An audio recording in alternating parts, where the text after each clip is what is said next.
Her name is Nanny. Say it again. Hold it in your mouth a moment before you let it go. Nanny. 2 syllables. A name that the powerful spent a century trying to bury under paperwork, under dismissal, under the comfortable lie that there was nothing here worth remembering. A name that survived anyway. Because there are names that cannot be buried. There are women who press themselves so deeply into the living tissue of a people that to forget them would be to forget yourself. And a people who have survived what this people survived do not have the luxury of forgetting themselves. They remember. They insist on it. That insistence is its own form of warfare. The powerful have always understood something that they rarely say aloud, because to say it aloud would be to arm their enemies. They understand that the most dangerous thing is not a standing army. An army can be defeated. An army can be starved, outmaneuvered, betrayed, bought. An army is made of bodies, and bodies break. But a memory that has been planted deep enough in the hearts of a people, tended across generations, passed from grandmother to grandchild in the dark, whispered in kitchens, sung into the bodies of the very young before they are old enough to know why they are weeping, that cannot be dug out without destroying the ground it grows in. You cannot erase a memory without erasing the people who carry it. And you cannot erase a people who have already decided they will not be erased. That is the first thing you need to understand about this story. The British colonial record tried to minimize her, tried to reduce her to a footnote, a rumor, an exaggeration. An inconvenient woman in an inconvenient location who was eventually made to sign a treaty and then conveniently faded from official concern. That is what the paperwork says. The paperwork lies. And the Jamaican people have known the paperwork lies for 300 years, which is why they kept telling the truth to each other long after the paperwork was filed away. She is on the currency. The $500 Jamaican bill carries her face. And let me be precise, because the amount matters less than the fact. Her face, on money, in a country where the economy she helped build through her resistance is still navigating the long aftermath of the violence that created it. She is one of 7 national heroes of Jamaica. The only woman. Not the only woman who deserved the title. History is full of women who deserve titles they were never given. But the only woman the nation placed in that particular pantheon, and she belongs there absolutely, not as a concession, not as a gesture toward representation, but because what she did was objectively, documentably, undeniably extraordinary. She was doing what she did 300 years before anyone thought to put her on currency. She did not need the bill to be real. She was real. The bill is the country finally catching up. She exists in the space between documented history and living myth, and I want you to sit with that for a moment before we go further. That space, between what was written down by people who feared her and what was preserved by the people who loved her, is not a gap of ignorance. It is a gap of war. Everything that is not in the colonial record is not missing because it did not happen. It is missing because the people who kept those records had every reason to minimize, distort, omit. What survives in the oral tradition of the Maroon communities of Moortown and Akan is not legend in the diminishing sense of the word. It is history carried in the most reliable archive available to a people whose oppressors controlled the written word.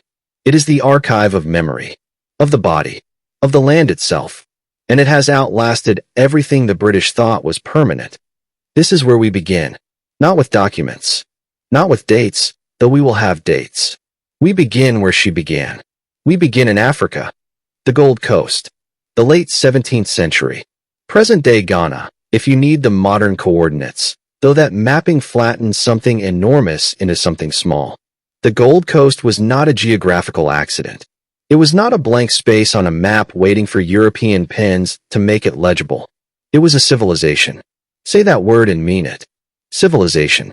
With all that the word actually carries, legal systems of extraordinary sophistication, agricultural knowledge accumulated across centuries of intimate relationship with specific land, trade networks that stretched east across the continent and north across the Sahara, architectural traditions, oral literary traditions that made the griots among the most powerful political figures in any court they served. spiritual practices connecting the living to the dead in a framework of accountability that demanded moral seriousness from everyone who participated in it. The Akan peoples, and Nanny was almost certainly Akan.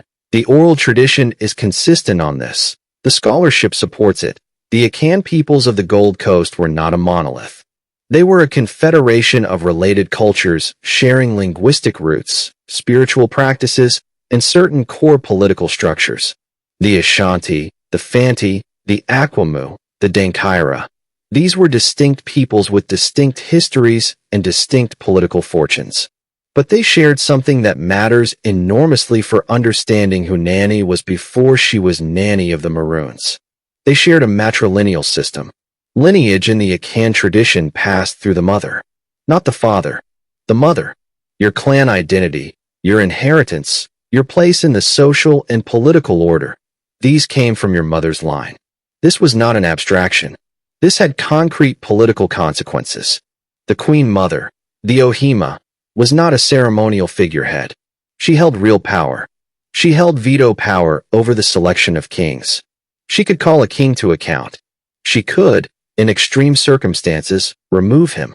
She was the keeper of genealogy, which in a matrilineal system made her the keeper of political legitimacy itself. No king could rule without her sanction. No man could claim authority in the state without passing through the gate of female recognition. This is the world Nanny came from. A world in which women in positions of leadership was not an anomaly, not an aberration to be explained or apologized for, but a structural feature of how society organized itself. She did not become a leader in Jamaica. She arrived already knowing what leadership was. She arrived already having absorbed, in her bones and in her understanding, the framework of the Ohima, the idea that a woman's authority is not derived from a man's permission, that it comes from lineage, from spiritual standing, from the capacity to hold a community's identity in trust. When she built Nanny Town in the Blue Mountains of Jamaica, she was not improvising.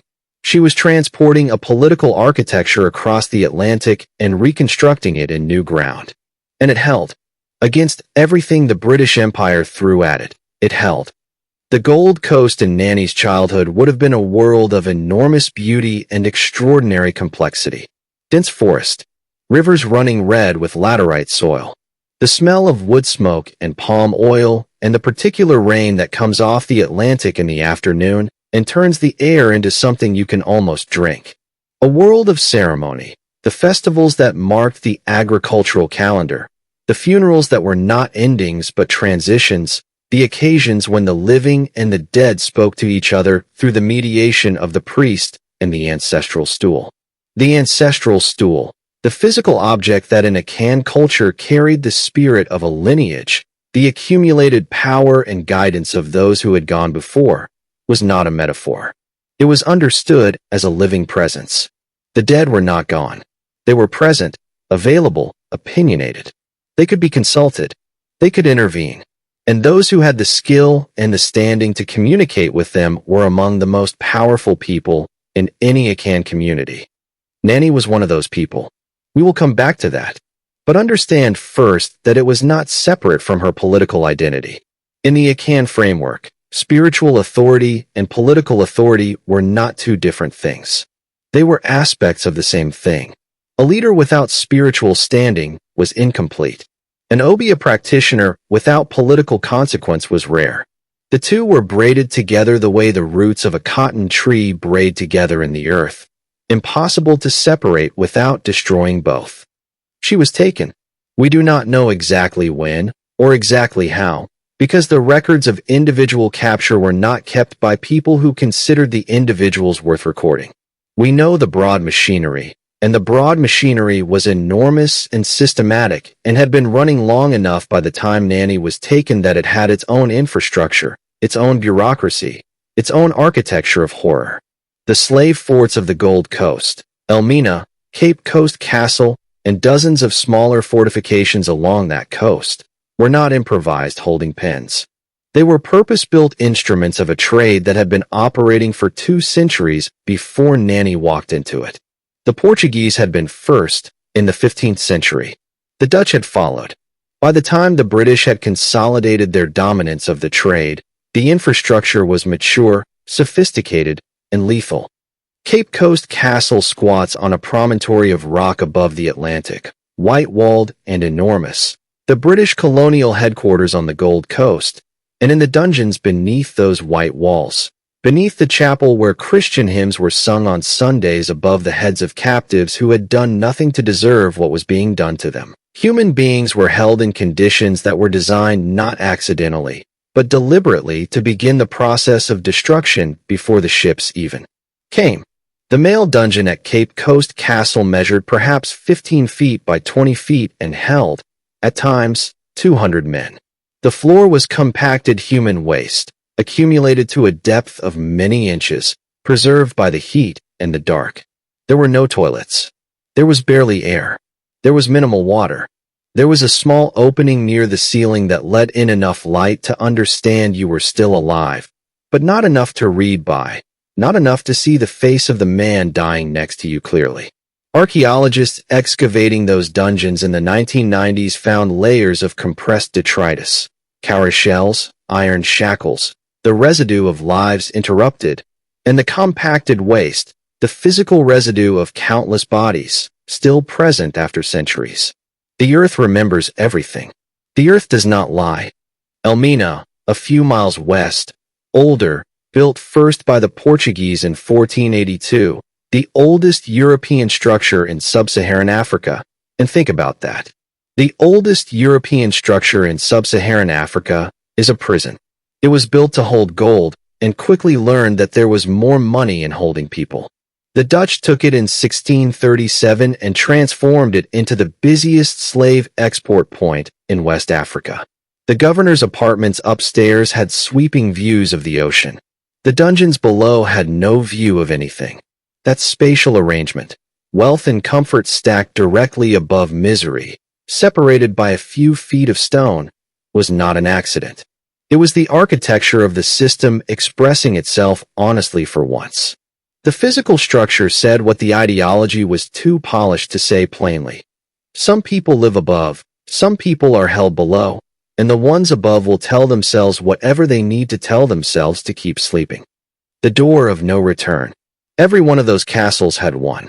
A narrow doorway opening directly onto the Atlantic, onto a small stone platform above the surf, where the longboats came to carry the captives to the ships anchored offshore. Beyond that door, the Gold Coast receded, and then disappeared entirely behind the horizon. And the people on those boats watched it go, watched the line of the coast flatten and sink and vanish. And then there was only ocean. And the ship. The Middle Passage. I am not going to soften this. I am not going to give it to you at a distance. The ships that carried enslaved Africans across the Atlantic in the 18th century were engineered for maximum cargo at minimum cost. The British slavers, and others, but we are talking about a British colony, so we stay with the British here. Packed human beings into spaces that no serious person could look at with unclouded eyes and describe as spaces meant for human beings. The standard configuration had captives lying in rows on wooden shelves, shackled in pairs at the wrists and ankles, with perhaps 18 inches of vertical clearance between the shelf above and the shelf below. Less than 2 feet. Less than the length of a man's arm. In that space, in the dark, in the heat of the tropics, in the crossing that took 6 weeks to 3 months depending on winds, people lived and died and were sometimes kept chained to the dead until it was convenient to remove the body over the side. Dysentery moved through those ships like fire through dry grass. Dehydration. Scurvy. The particular respiratory infections that thrive in unventilated dark spaces crowded with the sick. The mortality rate on the Middle Passage varied by route, by period, by the relative brutality of individual captains, but historians estimate that between 10 and 20% of the people who boarded those ships in Africa did not survive to disembark in the Americas. Millions of people who are now at the bottom of the Atlantic, without graves, without names in any record, without memorial beyond the ocean itself, which holds everything. The psychological warfare of it was as calculated as the physical. The prohibition on gathering in groups. The prohibition on communicating in African languages when the crew could hear. The deliberate humiliation of nakedness, of complete physical exposure and vulnerability, of being inspected like livestock on the deck. The prohibition on dancing that was occasionally lifted in a grotesque inversion, captives forced to exercise on deck to keep their bodies saleable, the movement that should have been joy converted into commerce. The crew understood, at some level they may not have fully articulated, that if the people in those holds were ever allowed to feel fully human, to feel the full weight and solidarity of their shared humanity, the ship would not be safe. So the mechanisms of dehumanization were applied continuously, systematically, thoroughly. It was a technology of erasure. And it failed. It always, ultimately failed. Because there are things that cannot be erased by a ship, and one of those things is the particular quality of a person who was built by the forces that built Nanny. She sang. We do not know what song, but the Akan tradition carried within it the understanding that the ancestors travel with you, that the soul, the Kra, cannot be owned even when the body is chained. The Kra is the divine spark, the life force that comes from God at birth and returns to God at death, and it is not transferable, not purchasable, not subject to the laws of any colonial government or any slaving company's charter. That belief was not a comfort in the diminishing sense. It was not the spiritual equivalent of a warm blanket offered to someone in a cold room. It was a weapon. It was a counterclaim against the total claim of ownership that the slave trade was making on human beings. You can chain my body, but my Kra is not yours. My ancestors are here with me on this water. They do not stop being my ancestors because a white man does not know their names. The spiritual framework carried across the Atlantic in the bodies and minds of the people who survived was not superstition. It was the most radical political theology imaginable under the circumstances. It said, you do not own the most important part of me. You never did. You never will. Nanny survived the crossing. She survived it not through luck. Luck is what we say when we do not want to look directly at the quality of will that allowed some people to come through what broke others. She survived it because she was the kind of person who survives. Because she had the internal architecture, built in the Gold Coast, by her lineage, by her community, by the Akan spiritual tradition she had absorbed, to endure what is not endurable and emerge still herself on the other side. Still Nanny. Still the woman who knew what a queen mother was. Still the woman who understood that the ancestors were not gone. Still the woman who would, one day, stand on a mountain in Jamaica and be immovable. Jamaica, when she arrived. Jamaica, at the height of its production for the British Empire. The island is beautiful. Let us say that plainly, because the people who built their wealth on the broken backs of enslaved people there were very good at seeing the beauty and not seeing the breaking. The Blue Mountains rising from the east, their peaks hidden most mornings in cloud, their slopes descending through bands of increasingly dense vegetation to the coastal plain where the cane fields ran in rows to the water's edge. The sugar colony, the jewel of the British Caribbean Empire, more profitable per acre than any other colonial enterprise the British had managed to construct, and profitable in direct proportion to how completely it extracted everything possible from the land and the people forced to work it. The numbers matter. At the height of sugar production in Jamaica, the ratio of enslaved people to free white colonists ran as high as 20-1 in some parishes. 20-1. The British were always afraid in Jamaica, even when they were most brutal, and the brutality was itself a symptom of the fear. They knew. At some level they never fully articulated to themselves, because to articulate it fully would be to acknowledge the moral bankruptcy of the entire enterprise. They knew that what they were doing could not hold. That you cannot treat 20 people like property and sleep soundly unless you have enough mechanisms of control in place that the 20 people are too exhausted, too surveilled, too traumatized, too thoroughly stripped of the possibility of organized resistance to act on the fact of their own overwhelming numerical advantage. So the mechanisms of control were comprehensive and vicious and calculated. Not incidentally cruel. Deliberately so. Exemplarily so. The cruelty was the point. The cruelty was the message. The message was, this is what it costs to resist. The message was received. And then it was refused anyway. Then it was refused anyway. Because you cannot torture people into accepting their own enslavement when some of those people come from a tradition in which freedom is not a gift from a master, but a condition of the soul itself. The plantation. The specific weight of it. The work in the cane fields was among the most physically brutal agricultural labor in the history of human agriculture. The cane cut back against the hands. The heat in Jamaica in summer sits on you like something with weight, pressing down through the long hours of the day. The harvest season was continuous crisis. The cut cane had to be processed immediately or it would spoil, which meant the mills ran through the night, and the people running them ran with them. Sleep, a thing that existed in some other life.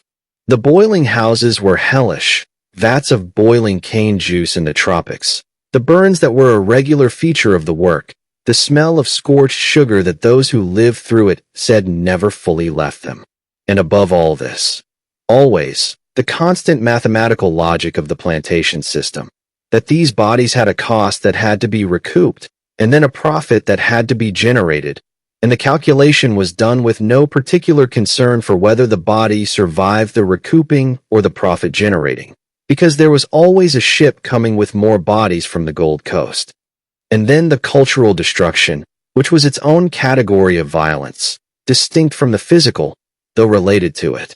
The British colonial authorities and the planter class understood, again, perhaps without fully articulating it, that a people with a coherent cultural identity, a functioning spiritual framework, and the ability to communicate freely with each other in their own language was a people capable of solidarity. And solidarity was the precondition of organized resistance. So, drums were banned. Gathering in groups was restricted. African languages were suppressed in favor of the Creolist patois that the plantation system forced on people who spoke dozens of different West African languages and needed some common tongue. Ceremonies were broken up. The Obeah practitioners who formed the spiritual core of African communities on the plantations were targets of particular persecution because the British understood, correctly, that the Obeah man or woman was not just a religious figure. They were a political figure. They were the person who told you that you were more than what the plantation said you were. And that message was the most dangerous message imaginable.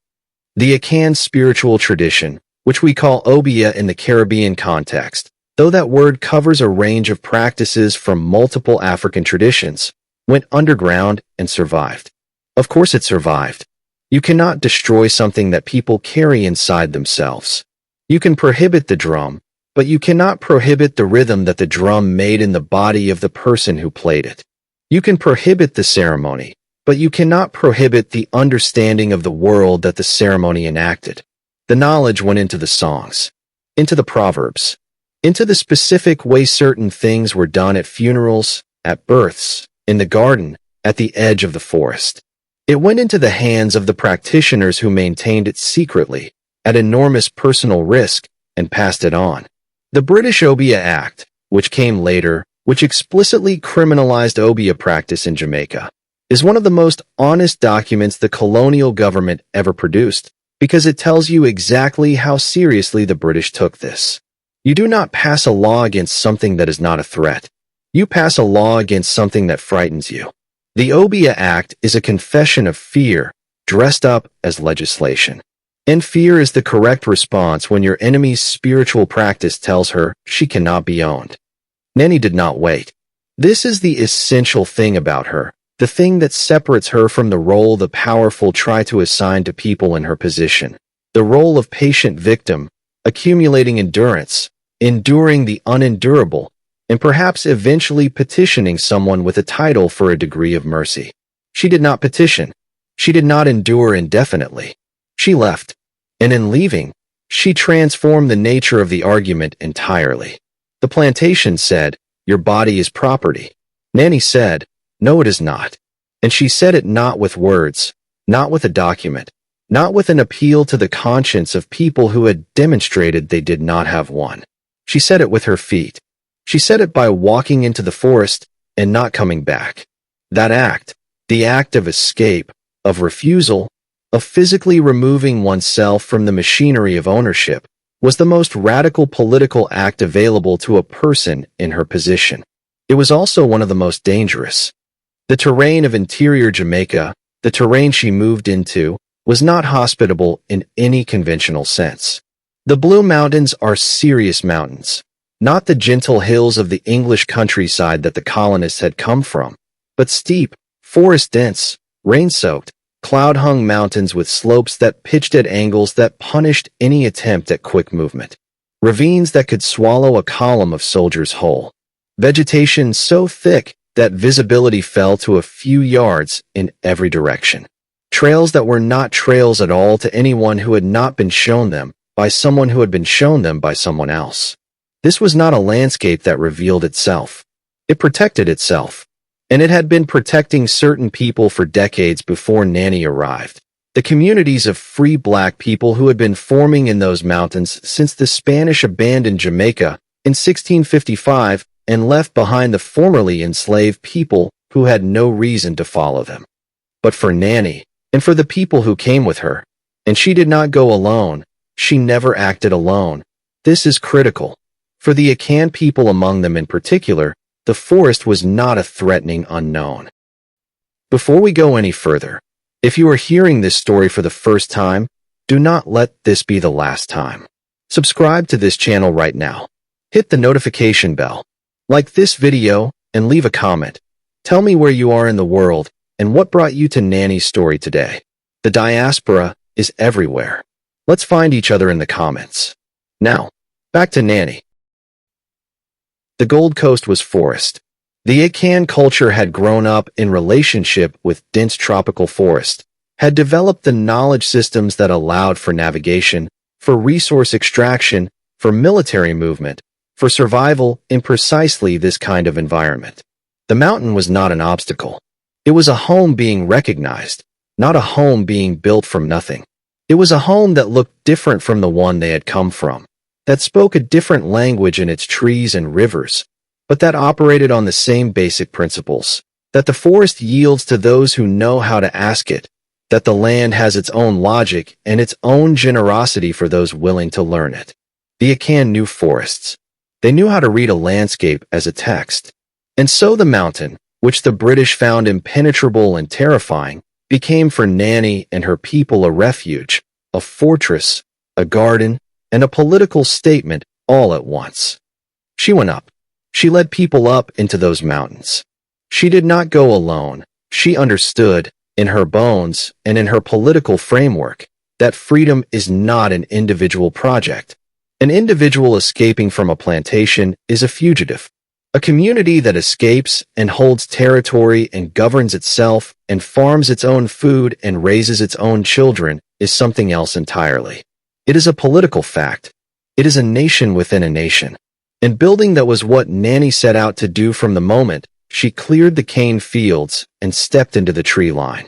The people who followed her, some of them her brothers, her allies, the people she had known from before and from the plantation, they were not a desperate mob. They were the beginning of a government. And Nanny was its architect. Nanny Town, high in the Blue Mountains, in what is now the parish of Portland, at an elevation that gave the settlement a strategic advantage so obvious that even the British, encountering it from below, were forced to acknowledge it in their military dispatches. The town perched on a ridge 900 feet above the Stony River below, with sight lines that allowed the Maroon lookouts to see anyone approaching from any angle long before they arrived. The approaches were controlled, narrow paths through dense forest that could be held by a handful of fighters against a column of soldiers. The settlement itself was hidden from below by topography and vegetation. A stranger who did not know where it was could walk within a quarter-mile of it and see nothing, which is exactly what several British expeditions proceeded to demonstrate. Inside that settlement, inside Nanny Town, which was not a hamlet, not a hiding place, but a functioning community, something was being built that the colonial imagination could not fully contain. Hundreds of free people. Free in the most unqualified sense of the word. Not free in the sense of having been granted a degree of autonomy by a colonial government. Not free in the sense of being permitted certain things, but free in the sense of governing themselves, answering to no one outside their own counsel, raising their own children under no master's eye. They farmed yam, banana, plantain, the crops that grew in those mountain soils. They traded, carefully, with the coast. They maintained the spiritual practices that connected them to their Akan heritage and to the land they were now living in. They organized themselves politically, with councils and decisions made by the community through processes that carried the traces of the Akan governance structures that Nanny had brought with her across the ocean. And Nanny led it. Not as a figurehead, not as a symbol who appeared at ceremonies and was consulted occasionally. She led it as a military commander, making tactical decisions. As a spiritual leader, performing the obvious ceremonies that connected the community to the ancestors and maintained the internal cohesion that kept people together under sustained external pressure. As a judge, mediating disputes and setting standards of conduct. As a mother of her people, not a sentimental concept, but a political one, the same role that the Ohima played in the Akan system. She was the keeper of the community's identity. She was the woman who remembered who they were when the conditions of their lives tried to make them forget. And she was the woman who, when the British sent soldiers into the mountains to destroy what she had built, met those soldiers with a military sophistication that left the British confused, humiliated, and increasingly desperate. When the colonial authorities in Spanish Town, the capital of colonial Jamaica, understood what was happening in the Blue Mountains, their response was what it always was. They sent soldiers. What they did not fully understand, and took years of failure to partially comprehend, was that sending soldiers into those mountains against those defenders was not a military problem that could be solved by sending more soldiers. It was a problem of category. The British military was trained for European warfare, linear tactics, the disciplined volley of musket fire from organized formations, the logistical framework of an army that brought its supply chain with it and assumed it was operating in terrain it could traverse. The Blue Mountains negated every one of those advantages and turned every one of them into a liability. The Maroon fighters who came out to meet them, who were in fact already around them, already watching them from positions they could not see, already knowing their route from information gathered before they left Spanish Town, fought in a style that the British had no framework for countering. African guerrilla warfare. Not African in some generalized sense, but specifically the military tradition of peoples who had fought in dense forest terrain for generations, who understood that the best battlefield was not the one where your army was strongest, but the one where your enemy's army was weakest. And in the Blue Mountains, the British Army was its own worst enemy. Its size was a liability in single-file forest trails. Its noise was a liability against hunters who moved in near silence. Its uniforms, red, impractical, designed for the parade grounds of European capitals, made the soldiers visible in the green dark of the forest at ranges where a Maroon fighter, in clothes the color of the undergrowth, was effectively invisible. The Maroons attacked and disappeared. Attacked and disappeared. The British sustained casualties from enemies they never clearly saw. They marched back down the mountain diminished and disordered, and the people up on the ridge watched them go, and then went back to the work of being free. The abang, the cow horn, cut and shaped into a signal instrument, capable of carrying specific messages across miles of mountain terrain in a code that the Maroon fighters could read as clearly as speech. The British could hear it. They could not decipher it, which meant that as they moved through the forest, they could hear themselves being reported, the number of their men, the direction of their march, their speed, the weapons they carried, being communicated through the tree canopy to every Maroon position in the area, in a language they could not understand and never managed to break. Intelligence in real time. A communications network that was invisible, rapid, and uninterceptable by anyone outside the community. The abang was not a curiosity. It was a military technology, and Nanny used it with a commander's understanding of how information shapes a battlefield. the stories began. They always begin when something is happening that ordinary explanation cannot contain. The British soldiers who came back down from the mountains said things. They said she knew where they were before they arrived. They said bullets fell from her without harm. They said she could catch a musket ball in her hand or in other parts of her body and return it. They said the fighters seemed to know things they should not have been able to know, seemed to appear and vanish in ways that exceeded any tactical explanation available to a man trained at Woolwich or wherever British soldiers learned to be British soldiers. The colonial record, which tried to be dismissive of Nanny, could not entirely suppress this testimony, because the testimony was coming from soldiers, not from the people the soldiers were trying to conquer. It was coming from the people who were frightened. And I want to talk about what that means. Because the reduction of Nanny's spiritual practice to folklore, the comfortable modern dismissal that says, well, obviously bullets didn't literally bounce off her. This is legend. We should filter the mysticism out and leave the history. That reduction does two things, both of them wrong. It misunderstands what Obeah was, and it underestimates what belief does to a fighting force. Obeah, in the Akan tradition that Nanny carried, was not separate from the world of physical cause and effect. It was the other dimension of it, the understanding that the visible world and the world of the ancestors were not two different places, but two aspects of the same place, and that a person with the knowledge and the standing to move between those aspects could affect outcomes in both. The spiritual ceremonies that Nanny performed before engagements with British forces were not primitive rituals that happened to precede military action. They were part of the military action. They produced something real and consequential. They produced certainty.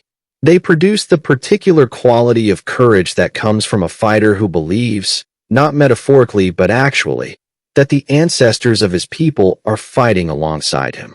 That is not superstition. That is psychological armor.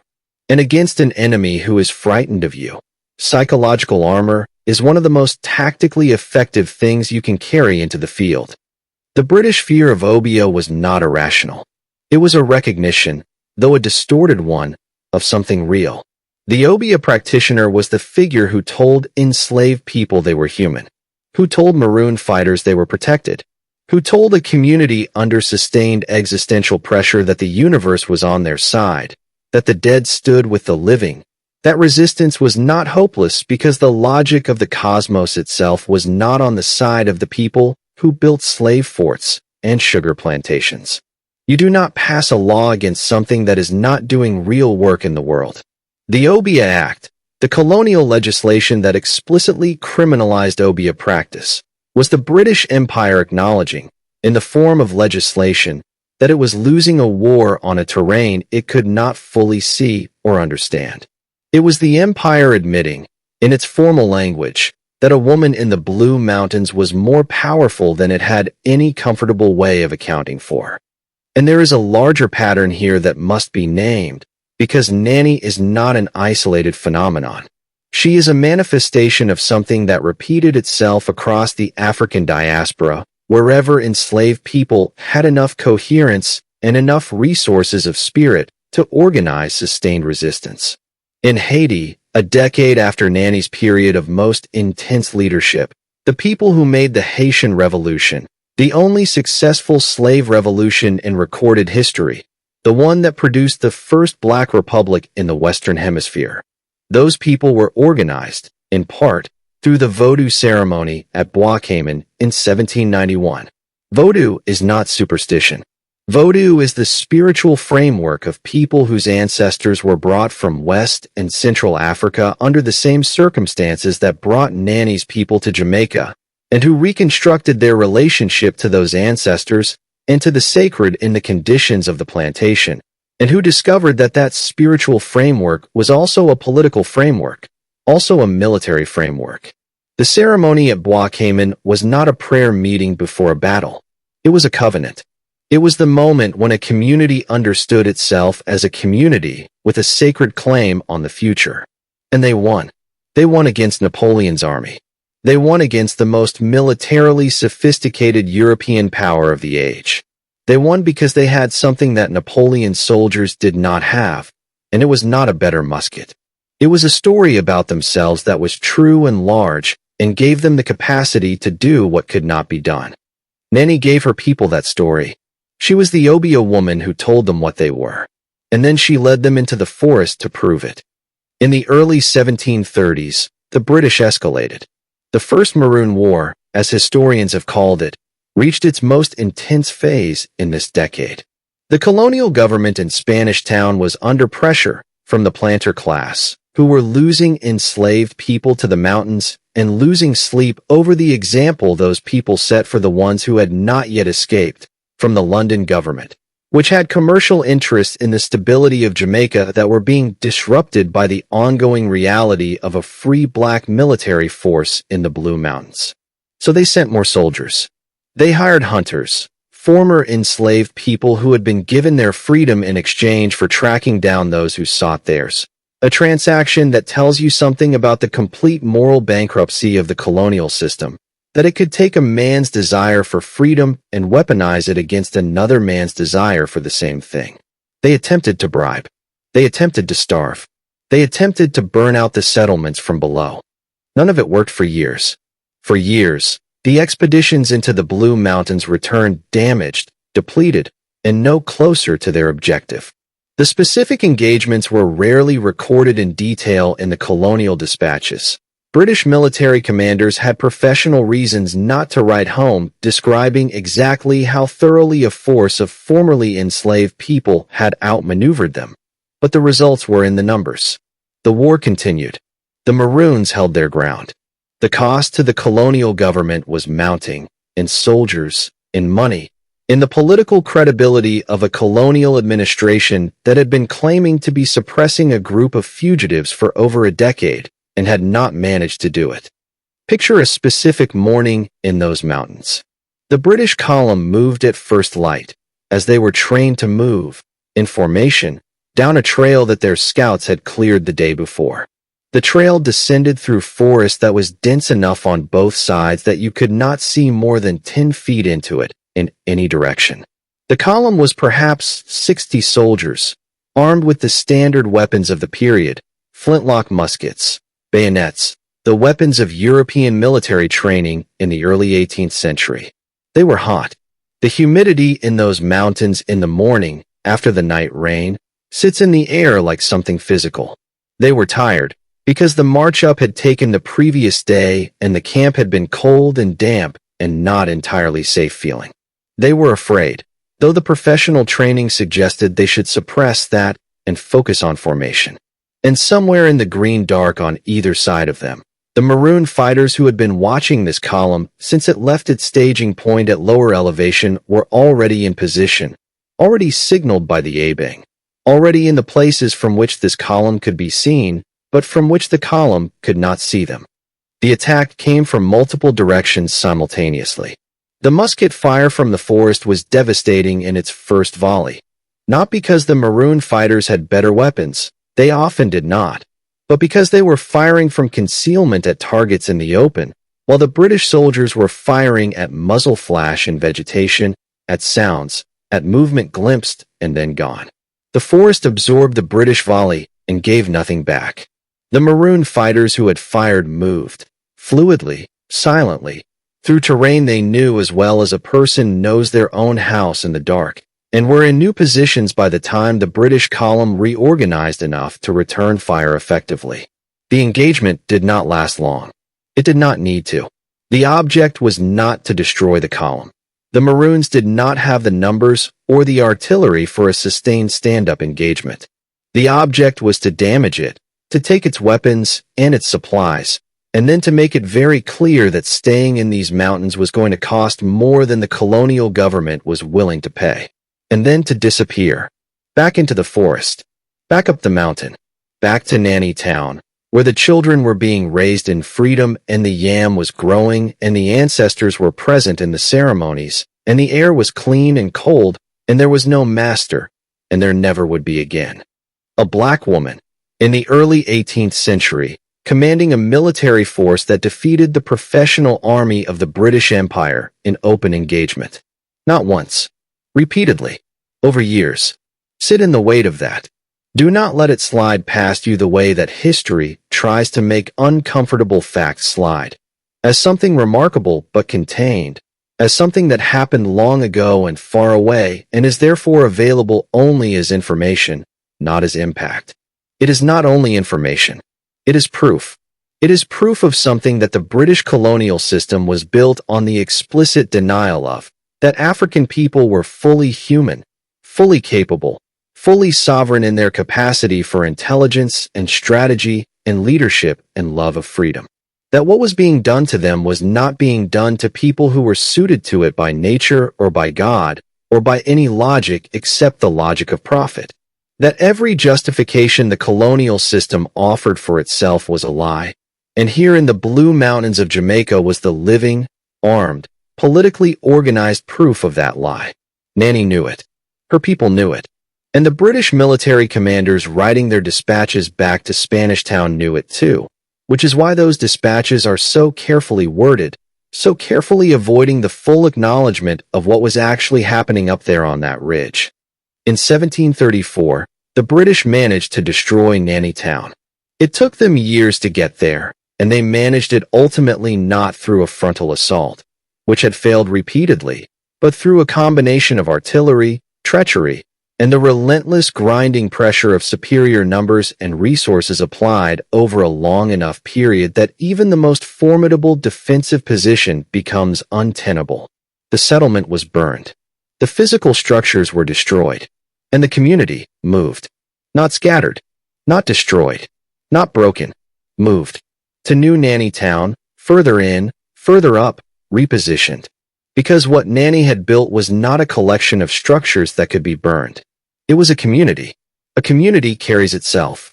It carries its knowledge, its spiritual practices, its political structures, its children and its elders, and its memory. The British burned the buildings. The people took themselves to higher ground and began again. Which is, when you think about it, the story of this entire people and this entire period, repeated at every scale. You cannot destroy us by burning what we built. We will build again. We will always build again. The treaty came in 1739. After years of a war the British could not win outright, and the Maroons could not win at the scale required to end the threat entirely. The colonial government of Jamaica signed a peace treaty with the Windward Maroons, the community that Nanny led. The treaty granted them formal recognition. It granted them land. It granted them the right to govern themselves under their own laws. It granted them freedom, the freedom they already had and had been defending in blood for years, but now it had a British signature on it, which meant something in the legal architecture of the empire. It meant the empire was acknowledging what it could not deny, that these people were free and intended to remain so, and the cost of denying that reality indefinitely was more than the benefit of the sugar colony could sustain. The treaty is complicated. History usually is. There were provisions in it that trouble many Maroon descendants to this day. Provisions about returning future escaped enslaved people to the plantations, provisions about military cooperation with the colonial government. These provisions were the price of formal recognition in a world where the British held the legal pen, and the moral cost of them has never fully been settled, and it should not be settled too quickly or too cleanly, because it was a real moral cost. And the people who carry the Maroon tradition today have the right to feel the full complexity of what their ancestors negotiated. History is not a simple story of pure heroes. It is the story of real people in impossible circumstances, making the choices available to them, and those choices having consequences that echo forward into times they could not see. What is not complicated is what Nanny built. The Maroon communities she helped establish still exist. The Akan Maroons in the parish of St. Elizabeth in western Jamaica. The Moortown Maroons in the eastern Blue Mountains, in Portland Parish, the direct descendants of the Windward Maroon community that Nanny led. These communities have maintained their treaty rights through the colonial period, through Jamaican independence, through the 21st century.